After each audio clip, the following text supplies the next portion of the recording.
Hello बच्चों। तो कैसे हैं आप लोग। जैसे कि आप लोग थंबनेल देख के जाने चुके हैं कि आज की इस वीडियो में हम लोग क्या पढ़ने वाले हैं। और देखा जाए आज की इस वीडियो में हम कुछ नया यूजेस पढ़ेंगे। जैसे कि हमने देखा हम यूज ऑफ कैन तो पढ़े हैं, यूज ऑफ हैव टू भी पढ़ लिए हैं, लेकिन जब ये दोनों एक साथ मिलते हैं तो एक नया यूज बन जाता है। और देखा जाए जैसे हम देख पा रहे हैं कि मुझे अंग्रेजी पढ़ना पड़ सकता है, मेरे भाई को अंग्रेजी नहीं पढ़ना पड़ सकता है। अर्थात कि यहाँ पे शक्ति भी होगी।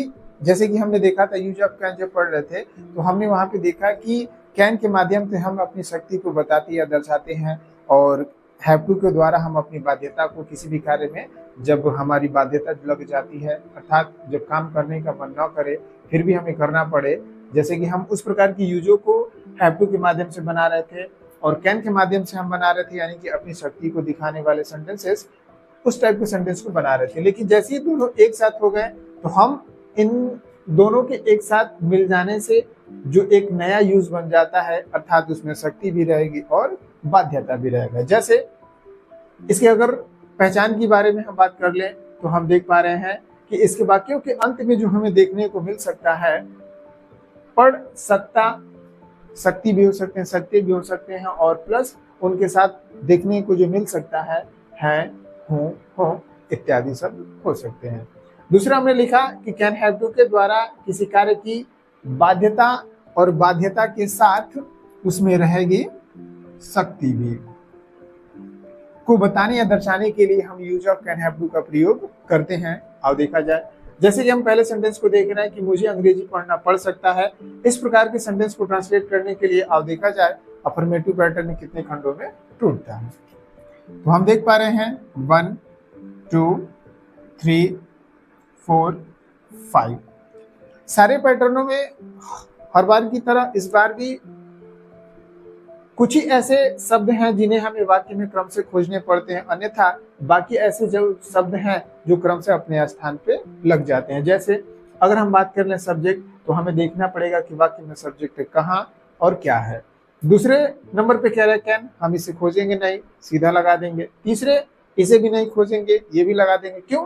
क्योंकि जब हम इस पैटर्न पे आए हैं तो हमें पता है कि इसके वाक्यों में सत्ता शक्ति के साथ है हो ये देखने को मिल सकता है, उसमें बाध्यता भी होगा, इसलिए हम इन्हें खोजते नहीं, सीधा उसे हम लगा देते हैं।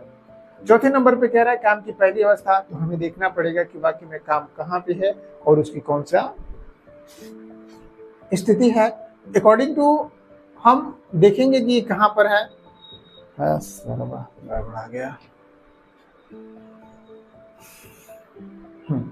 चौथे नंबर पे कह रहा है काम की पहली अवस्था, तो इसे हमें खोजना पड़ेगा कि वाक्य में काम क्या है हमारा। पांचवें नंबर पे कह रहा है कि अगर वाक्य में कुछ बच गया जिसे हम ऑब्जेक्ट या अदर वर्ड भी कह सकते हैं, तो अंततः हम उसे भी लिख देते हैं। अब देखा जाए सबसे पहले नंबर पे हमें सब्जेक्ट लिखना पड़ेगा। तो इस वाक्य में कह रहा है कि मुझे अंग्रेजी, अर्थात इस वाक्य का सब्जेक्ट बन जाएगा आई। दूसरे नंबर पे कह रहा है कैन, हम लगा दे हैं कैन। तीसरे नंबर पे कह रहा है हैव टू, तो हैव टू का भी यूज कर लिया जाए। चौथे नंबर पर कह रहा है काम की पहली अवस्था, तो इसमें काम हो रहा है हमारे पढ़ने का, तो हम इसे लिख दें रेड। पांचवें नंबर पे कह रहा है कि वाक्य में क्या कुछ बच गया, तो हम देख पा रहे हैं कि अंग्रेजी, तो हम इसे लिख देते हैं इंग्लिश। लास्ट में फुल स्टॉप। जैसे कि हम इसके पिछले वाले वीडियो में बताए थे कि जब भी किसी सब्जेक्ट अगर हमारा आता है कहीं पे भी हम उसे लिखें तो उसका पहला अक्षर सदैव क्या होता है, कैपिटल। और देखा जाए दूसरा सेंटेंस क्या कह रहा है, कह रहा है कि मेरे भाई को अंग्रेजी नहीं पढ़ना पड़ सकता है। इस टाइप के सेंटेंस को ट्रांसलेट करने के लिए और देखा जाए पैटर्न कितने खंडों में टूटा है, तो हम देख पा रहे हैं 1 2 3 4 5 और 6। अर्थात हमें अफर्मेटिव से एक स्टेप अधिक चलना पड़ेगा, और इस प्रकार हम नेगेटिव वाले सेंटेंस को भी ट्रांसलेट कर लेंगे। इसमें भी सबसे पहले नंबर पे कह रहा है कि हमें सब्जेक्ट चाहिए, तो अब देखा जाए कह रहा है कि मेरे भाई को, अर्थात इस वाक्य का सब्जेक्ट बन जाएगा माय ब्रदर।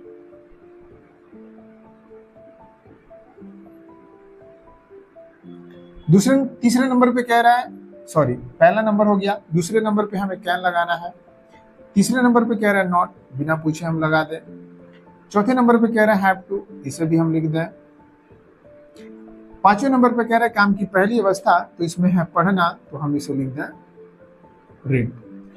6ठे नंबर पे कह रहा है कि वाक्य में कुछ बच गया है, तो हम देख रहे हैं कि अंग्रेजी, तो इसे हम लिख दें इंग्लिश और लास्ट में फुल स्टॉप।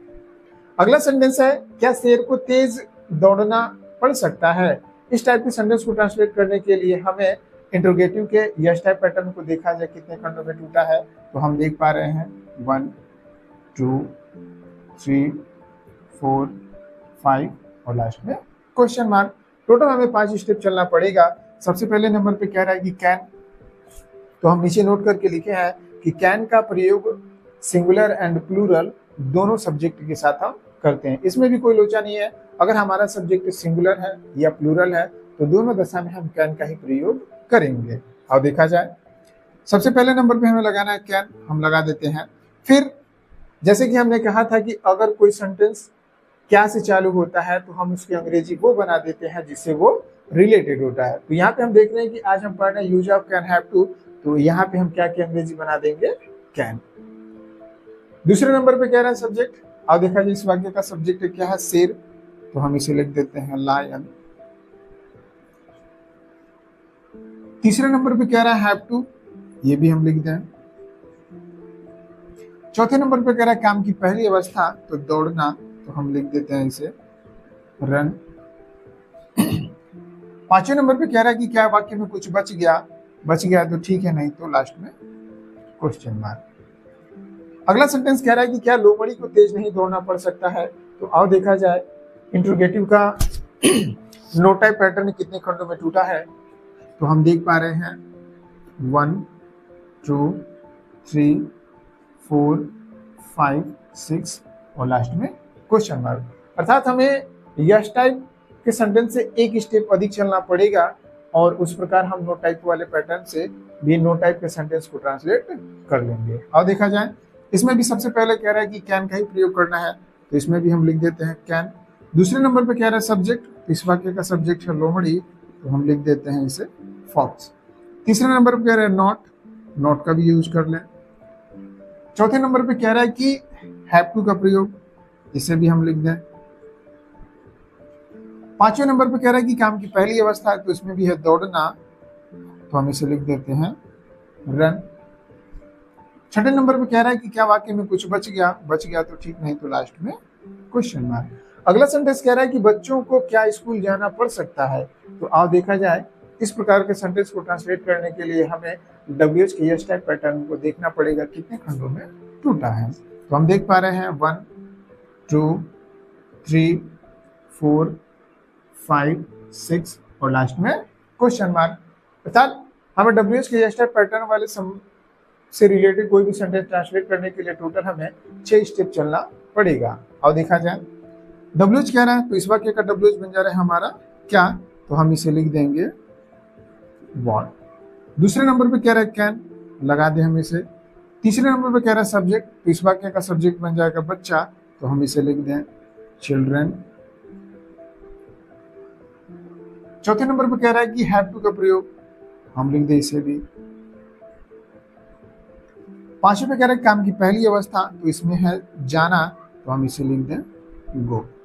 6ठे नंबर पे कह रहा है कि वाक्य में क्या कुछ बच गया, तो हम देख रहे हैं स्कूल, तो हम कहते हैं कि जब भी गो हो और स्थान का नाम दिया हो तो बीच में हम प्रीपोजिशन यूज कर लेते हैं टू का और लास्ट में क्वेश्चन मार्क। जब हम प्रीपोजिशन वाले टॉपिक को पढ़ेंगे तो वहां पे हम प्रीपोजिशन के बहुत सारे छोटे छोटे टॉपिक्स को देखेंगे और वहीं पे हम देखेंगे कि टू से रिलेटेड या इसका प्रयोग हम और कहाँ कर सकते हैं। इस वीडियो में केवल हम ये देख लें कि जब भी गो हो और स्कूल हो तो बीच में सदैव टू का प्रयोग हम करते हैं। अगला सेंटेंस है हमें क्यों नहीं स्कूल जाना पड़ सकता है। तो इस टाइप के पैटर्न को सेंटेंस को ट्रांसलेट करने के लिए आओ देखा जाए इसका पैटर्न कितने खंडों में टूटा है। तो हम देख पा रहे हैं 1 2 3 4 5 6 7 और लास्ट में क्वेश्चन मार्क। सबसे पहले नंबर पे कह रहा है WH, तो हम देख पा रहे हैं कि क्यों दिया है, तो हम इसे लिख दें वाई। दूसरे नंबर पे कह रहा है कैन का भी प्रयोग कर लें। तीसरे नंबर पे कह रहा है कि सब्जेक्ट, तो इसमें लिखा है हमें, तो हम इसे लिख दें वी। चौथे नंबर पे कह रहा है नॉट भी हम लगा लें। पांचवें में दिया हैव टू, ये भी हम लिख लें। छठे नंबर पे कह रहा है काम की पहली अवस्था जाना, तो हम इसे लिख दें गो। कह रहा है वाक्य में क्या कुछ बच गया, तो हम देख रहे हैं स्कूल, तो उससे पहले हम लगाएंगे टू और फिर लिख देंगे हम स्कूल, लास्ट में क्वेश्चन मार्क। आज की इस वीडियो में हमने देखा कि जब दो यूजेज से मिलकर एक नया यूज बनता है तो उस प्रकार के सेंटेंस कैसे आते हैं, कैसे ट्रांसलेट करते हैं। टोटल इससे रिलेटेड 6 प्रकार से सेंटेंस आ सकते हैं। हमने 6 पैटर्न लिखा, 6 सेंटेंस पे भी प्रैक्टिस किया, सारे पैटर्न के नंबरिंग करके देखा कि किस नंबर पे हमें क्या लगाना चाहिए, जिससे हम जब भी इससे रिलेटेड कोई सेंटेंस ट्रांसलेट करें तो कोई भी त्रुटि ना हो। आज की इस वीडियो में इतना ही। मिलते हैं हम लोग नेक्स्ट वीडियो में एक नई आशा, नई उम्मीद, नए जोश के साथ।